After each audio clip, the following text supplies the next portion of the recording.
Hi, I'm Bobook, and welcome to another 3-point match. I'm playing SATO.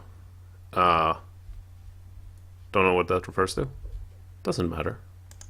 6-2, you got the hit, and I get the hit back. So I can have a choice of hitting here. I can hit out here, or I can hit here.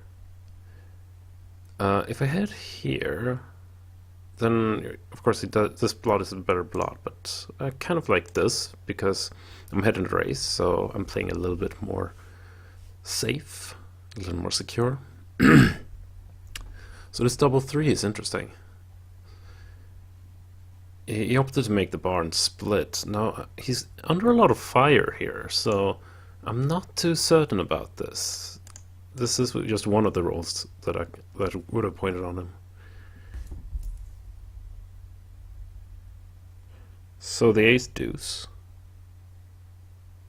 Maybe he has to hit. Then now his position is actually very bad. I wonder if... I don't think I have a cube just yet, but things are starting to look up for me. Absolutely. I got to put him on the bar again. The 5-6. Okay, so he hits me back. I don't think I have a cube. I have all the outfield control, but... I don't know. Maybe it is a cube. Yeah, I can put him on the bar again. Ooh, he danced. It feels like my cue. I should cube. And I think he will pass it, to be honest with you. It's easier to pass in a 3-point game, so... I didn't really think about this being too good, but I have 3 guys behind his prime. Even though his prime doesn't look very impressive, I still believe that it's nothing. But he opted to take, which I disagree with, to be honest with you. But it's his decision to make. So I'm gonna try and keep putting pressure on him. He still has 2 on the bar. He doesn't roll the 5, but he does get a hit anyway. Although now he has 5 men back. And he doesn't have much to show for it. So 2-5. Now I need to get my backman into place. I'm thinking about this move, but it is a bit risky. I'm not sure I want to take that risk right now. But the problem is that the alternative is this, and this doesn't look great. So I'm gonna go for it. 4 blots, but hey, he's got like 3 men back here. He's got no outfield control. Things are looking good anyway. 6-5, so you can hit or you can make the outside point. Both of them seem to be pretty good alternatives. He opted for the hit. I get to hit him back. I still have a lot of blots. I don't know if this was actually the correct approach by me. I'm not too certain. It's quite complicated when your opponent has this much back, but what I'm trying to do is really get all the outfield control so that I can start building the prime. This also explains why he's coming out here. So 4 is clear, I think. And the 6, I guess I should come here. There is no nothing hitting here, so I guess this is the play. 3-1, terrible roll. He doesn't get to hit me, he doesn't get to do much at all, actually. So I'm very happy right now, as you can tell from my voice. So if I play here, I'm not sure why. It's not like he stands better there. So 2-3. I'm not looking to be in a back game, so I want to really liberate this checker. So I'm gonna do this.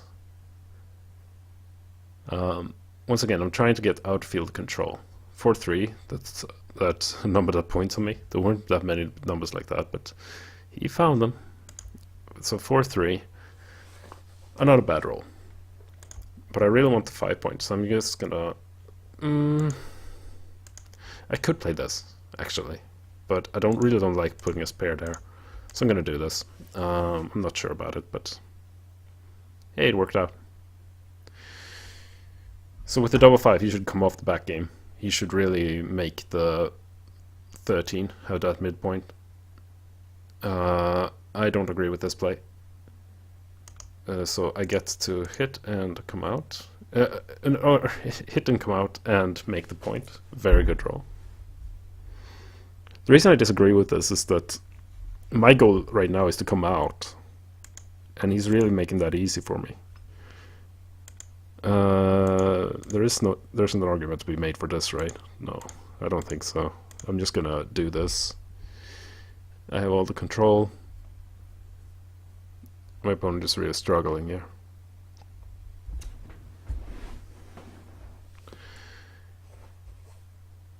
Though this isn't as clean as I wanted it to be, but okay, so 2-6. I think this is the move. I have a better board. I want to come out, and I might as well. I should put him on the bar when I'm coming out. So 2-3 hits, and a 5-6. I could come down, or I can come out. I think coming down is good because it puts a lot of pressure on these guys. So I'm gonna go for that. Yeah, the problem with this is, of course, that this point will be quite difficult to clear now, but I think it's worth it.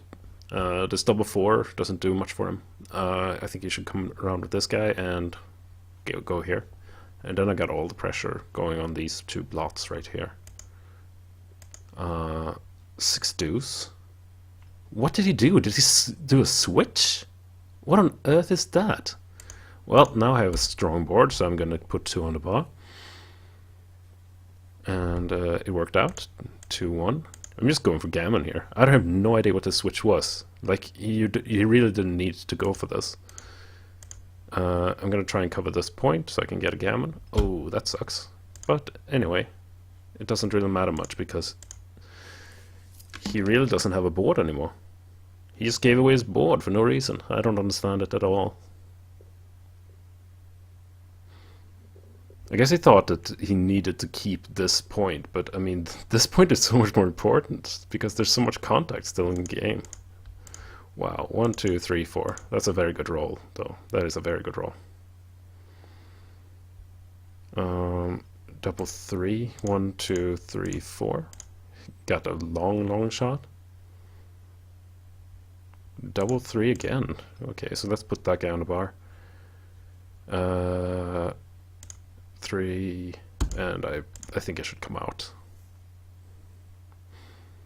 So he has 4 on the bar, and he doesn't have a board. So this is just a very simple win. I'm probably gonna get a gammon here. His double 4 was crazily misplayed. It was a very interesting match, though. He's taking a while here. I wonder if he's disconnected. That would not be fun. I really don't like it when people do that. I really don't like it when people do that. Okay, he hasn't. Okay, good. That's good. Okay, so here, double 6 is still play, so seems right.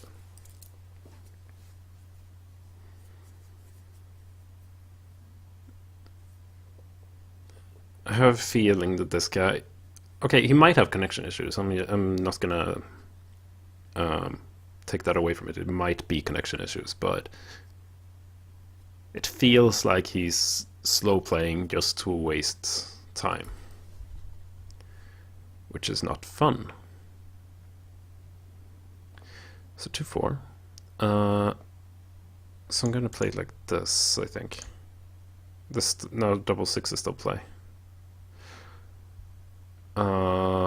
Maybe that was wrong, I don't know. Double 6 is still play. I think I messed this up. I should have played the 5 and a 3 here. Yeah, I was standing inflexibly. That was bad.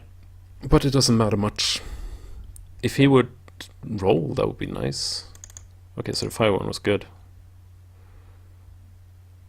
But I messed up with that 5-3. Yeah, that was stupid. But I got a bit annoyed, I guess. I only need a gammon, so I'm gonna do this. And break the 6 point as soon as I can. There we are.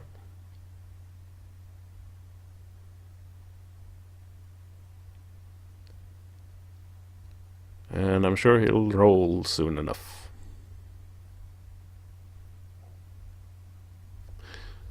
There we go. 2 off. Double 1. Okay, so let's break this point and leave ourselves even. There's so many gammons here, and I don't get anything from backgammon, so I'm just gonna play without risk. There we are. Now there is some risk, but he didn't fan, so this is just a gammon. It's a bit annoying that it's taking so long to roll the dice. It might be connection issues. It might be. I'm not gonna say that it's not, but it seemed to happen at such a moment that okay. So he resigned. So that was nice of him. That seems to indicate that it probably was connection issues. So let's try and convert this game and see what happened. It actually got very complicated, so I'm not certain that I made the correct calls. I'm not certain at all, actually. I might have made like terrible calls, but we'll see. Let's put this into analysis and switch the C. Is it this one? Yes, it's this one. There we are. It's, hacking away. Yeah, I messed up some stuff. I had a feeling. I got a 6.0, he got a 7.3. Still pretty good. It's double 4.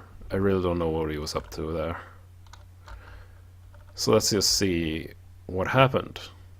Okay, so he got this 6-2, and he decided not to split. Splitting when you're putting your opponent on the bar is pretty good.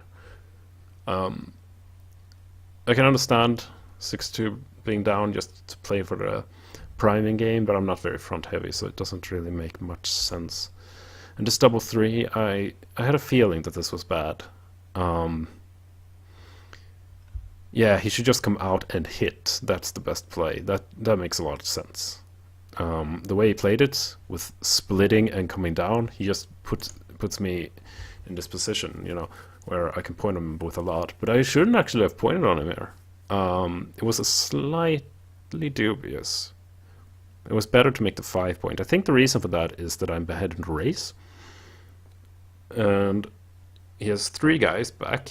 So if I can work on like a priming game, then that's really a good strategy for me. I only have 1 guy back, he has 3 guys back. So prime would be very strong. And I opted to make a deep point, which really goes away from that. But the reason was just to put him on the bar so that I can try and escape the next roll. This double, it was a double, and it was a take. I really didn't think this was a take, actually. So it was a very good take by my opponents. Very well done. This ace-6, I opted to hit here. It was actually better to hit here. And I believe the reason is that it becomes far easier. Because if he rolls a 5 next roll, in this position, it will be very complicated because I would play against 2 points in my home board. But if you just put me on the bar, then that's kind of fine. That's kind of fine. I would have come out at this point, so a random ace can put another guy on the bar, keep the pressure on. Like a 5 can also put pressure on. I can understand why you would do this, but it looks very natural to do this, and it wasn't that bad. This 6-4 I misplayed. Aha! This was very difficult to spot. It's very difficult to play against the back game. But the thing is, I have 4 men back. I'm ahead in the race. He has no outfield control. I really should have just fought to keep my outfield control by playing 4 here and the 6 out, leaving a triple shot and a blot here. This is not something that you usually do, so it's not something that's natural to the human eye, but it is correct in this instance. I'll have to look this up. I'm gonna try and figure out why this is correct. But yeah, this would have been correct. This 4-3 as well. 6-3 would have actually been far, far better playing safe here. I was playing under the idea that when you're playing against a back game, you can take risks to make points. And the reason behind this is that you're so far ahead in the race. But I forgot that that was the reason. Because if you look at the race here, I'm only 10 pips ahead. So if I get hit, it's actually bad for me. So yeah, that was a mistake for me.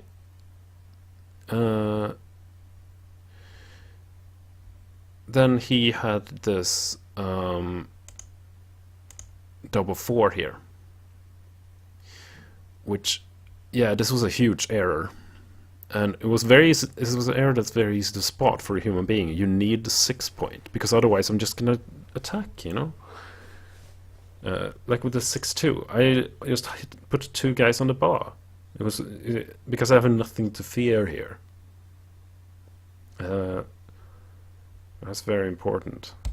Of course, this double 6 was very, very lucky, but still.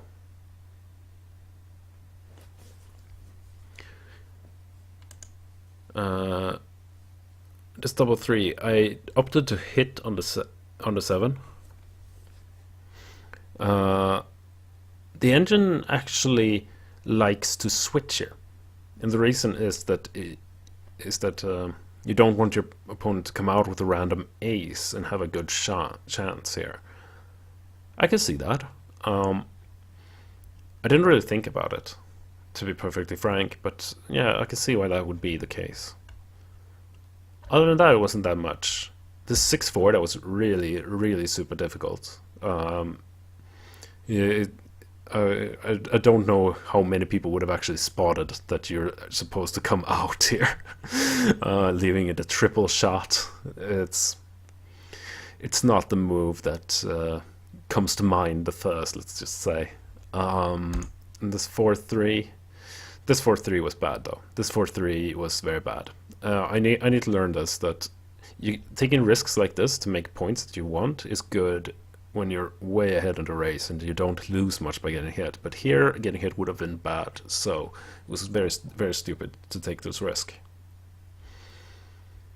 So, very, very interesting game. Very different from normal games, so I'm very happy about this. Thanks so much for watching.